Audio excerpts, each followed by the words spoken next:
Hola, ¿qué tal? Yo soy Carlos Santos, yo pertenezco a la Mesa Afro Córdoba y al Movimiento Federal de la Danza, y dos organizaciones que procuran reivindicar derechos diferentes y que funcionan en la misma ciudad, en Córdoba.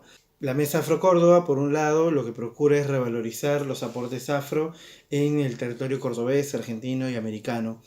Esto porque los países de Latinoamérica y en particular Argentina han sufrido una invisibilización de la tercera raíz que ha generado, ha devenido y ha degenerado en discursos como que no hay negros en este país, ¿no?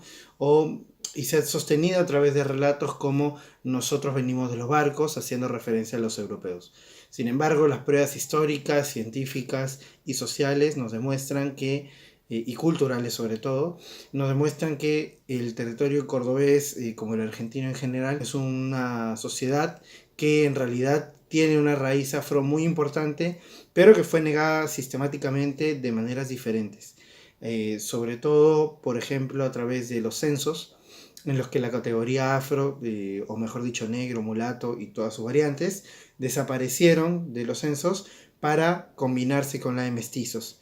Entonces eso deviene en una manera de anular la presencia de afros y decir, por ejemplo, algo como murieron todos en las guerras y no hay más ahora. Sin embargo, las pruebas que se han hecho biológicas, que, como las que se hacían antiguamente en la UNC, y además el autorreconocimiento en las familias, habla de cómo esa presencia afro fue negada durante generaciones, ¿no? Llegando a casos tan extremos como negar el parentesco con familiares, negando la paternidad o la maternidad de la madre, del padre, para no decir que se contaba con raíces afro en la familia. Esto nos parece hoy en día una cosa tal vez absolutamente extraña, pero tengamos en cuenta que todo lo que era asociado a lo afro era negativo, ¿no? Entonces nadie quería estar vinculado con esa terminología. Por ende, se naturalizaba no decir, no hablar de la raíz afrodescendiente de la familia. Con la Mesa Afro Córdoba algo que logramos es que hace 4 años se sancione la norma a través de la cual se declara el 27 de abril de cada año el Día de la Cultura Afrocordobesa. ¿Esto por qué es importante? Porque el día 27 de abril de 1588 en la Plaza San Martín hay una constancia del Archivo Histórico de Córdoba que certifica la venta de dos esclavizados, Pedro y Yomar, un hombre y una mujer, que son vendidos a el sacerdocio de Tucumán, me parece que es.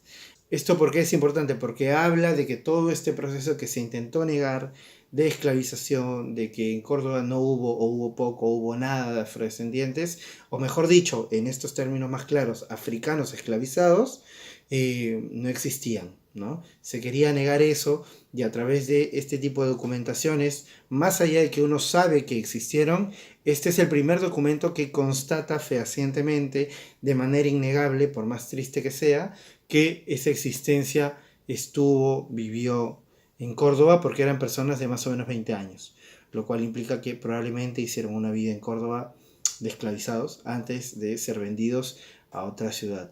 Entonces, los 27 de abril conmemoramos la fecha, no la festejamos porque no es una fecha para festejar, pero nos sirve como una fecha de impulso para autorreconocernos, para pensar en esto de por qué uno se plancha el pelo, en por qué al abuelo le dice, tengo el abuelo Mota o la abuela Mota o el tío Mota y el tío negro o la tía negra, pero en realidad nunca se habló de presencias afrodescendientes en nuestra familia, ¿no? Esos discursos siempre tienen que hacer un poco de ruido porque hay algo de ese vínculo con la afrodescendencia en nuestras propias familias que a veces nos es negado. Y algo que proponemos siempre con la Mesa Afro Córdoba es que la identidad es un derecho absoluto, porque nosotros tenemos derecho a saber quiénes somos y de dónde venimos. Eso es parte de nuestra identidad. Por supuesto, la mejor manera de saber esto es preguntando, revisando los árboles genealógicos, revisando las fotos familiares, porque muchos de los afrodescendientes esclavizados, cuando obtienen la libertad legal, lo que hacen es adoptar el apellido de la familia que los esclavizaba. Un montón de apellidos que pueden ser de origen afro, que tienen hoy connotación italiana, por ejemplo, también, pero es porque los que eran dueños de esos afrodescendientes eran familias de europeos, probablemente. pero la presencia afro está ahí también, ¿no? No se concibe, no se entiende Córdoba sin las tres raíces, europea, africana e indígena. Y por otro lado, el Movimiento Federal de la Danza, y que ahora en Córdoba está cambiando el nombre a Movimiento Cordobés de la Danza, inicia como un movimiento de autoconvocados y autoconvocadas y autoconvocades para generar una ley nacional de la danza y un posterior a futuro Instituto Nacional de la Danza.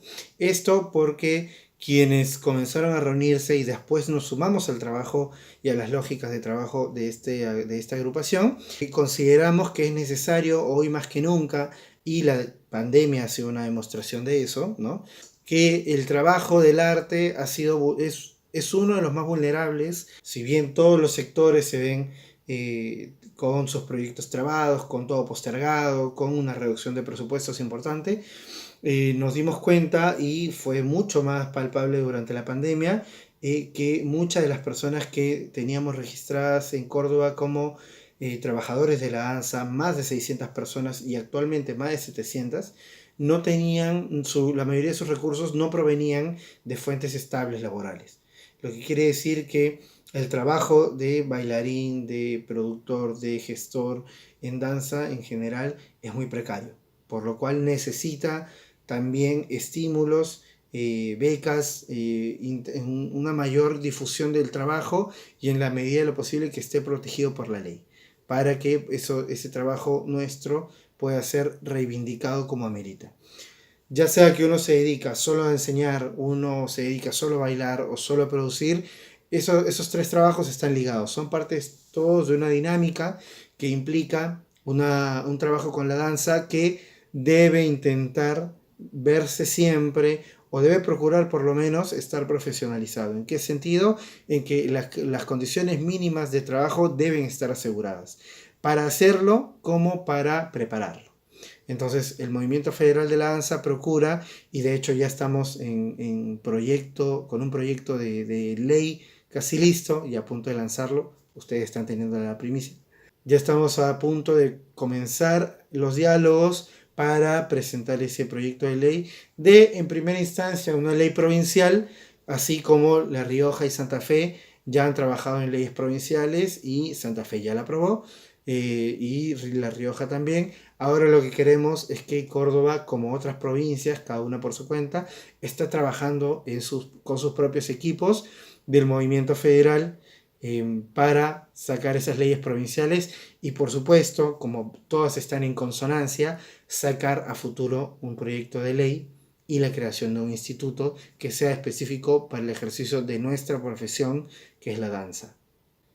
Tanto en la Mesa Afro Córdoba como en el Movimiento Federal de la Danza, los dos son trabajos ad honorem, ¿no? Somos todas personas autoconvocadas que decidimos trabajar, además de nuestros trabajos regulares o más o menos precarios, porque yo soy artista como ustedes, intentamos ponerle esfuerzo y mucha energía a que este trabajo en el que creemos y el que ha dado sus frutos además a la larga y en el tiempo, sea cada vez más fructífero. La Mesa Afro Córdoba produjo la ley que hoy permite que se conmemore el 27 de abril como el Día de la Cultura Afrocordobesa cada año, y le da un marco legal que es importante porque se trabaja en escuelas. Nosotros damos charlas, y nosotros estamos todo el tiempo trabajando con el tema de visibilización.